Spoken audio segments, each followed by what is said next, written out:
Hi everyone, how are you? It's Emily here from ARC with our work from home edition of the live videos. I just wanted to touch base and start a conversation because it is Alzheimer's and Brain Awareness Month about dementia, specifically about supporting family members of those with dementia. Family members have a huge role to play, and by the time that we meet them, generally they are exhausted and distraught and feeling very guilty about their loved one. Usually when we as clinicians meet the family member, it's because perhaps they've made the decision to transfer their loved one into long-term care or seek extra care for them, and this is a decision that can make them feel just guilty and torn up and almost as if they're betraying their parent or grandparent or loved one. So, what is our role in this? Well, it's important, if you haven't heard of it already, there is a thing called transfer trauma, which is a very real stress that the person with dementia can feel if they're being transferred into a new living situation.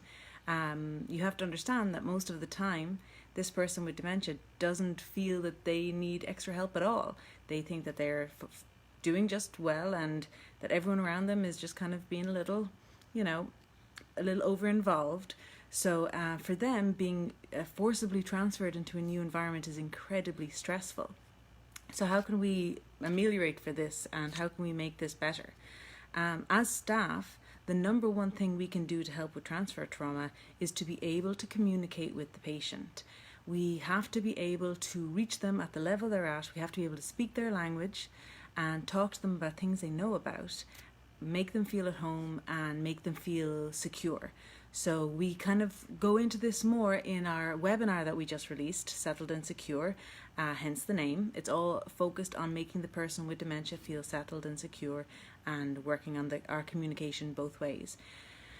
The caregivers are a huge part of this, however, because they're going to be a huge source of knowledge for us, and we're going to get a lot of information from them, and we want them to be involved with their loved one. We don't want them to drop them off and that to be it. We want to foster that communication and help with the guilt and the transfer trauma.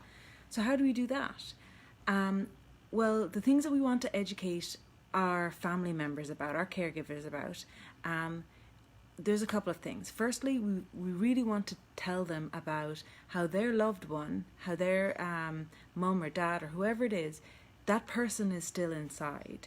You know, when you see your mum or your dad with dementia and they're not remembering things or they're forgetting things that you thought were so important, sometimes you can be fooled into thinking that you are losing that person.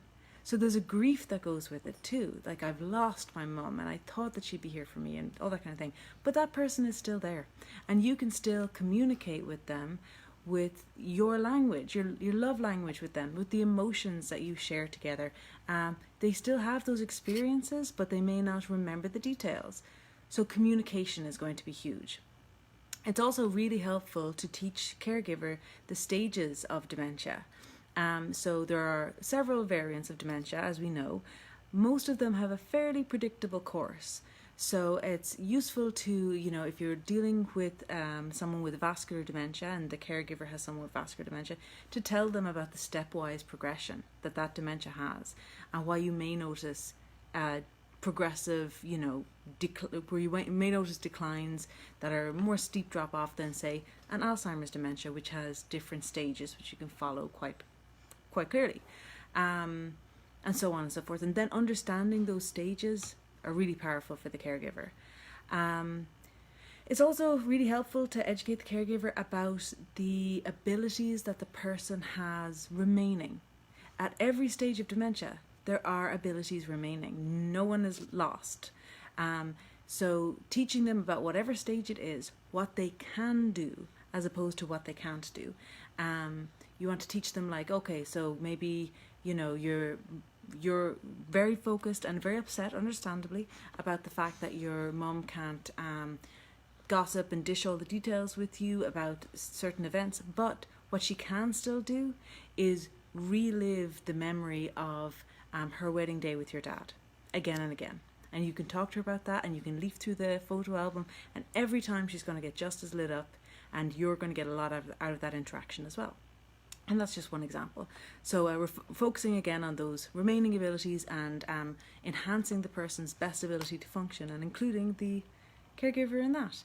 And lastly, explaining to them, because dementia at its core is a just very, very deep and profound communication breakdown, teaching your caregiver how they can communicate with their person, teaching them that the behavior that their person is showing them is them communicating, and how you're going to reach and how you're going to have that two-way communication that will really foster that relationship, be very satisfying for the person with dementia, be extremely satisfying for the caregiver, and kind of just help with that guilt and that transfer trauma all around.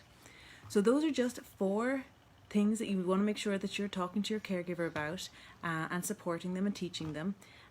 Of course, each of those 4 things have a lot to go under, but we will be discussing that as we go through the week, and as I said in our webinar, and in a post that I've linked to below, which is about challenging behaviours for those with dementia, and what you can teach your caregivers about it. So yeah, if you have anything to add, if you have anything that works or that's really important from your point of view to teach caregivers of family members with dementia, drop it in the comments below. We'd love to hear from you. Really wanted to start a discussion about this, and thanks for bearing with me in the work from home edition, where I have little people joining me on our live chats. Talk to you all soon. Bye.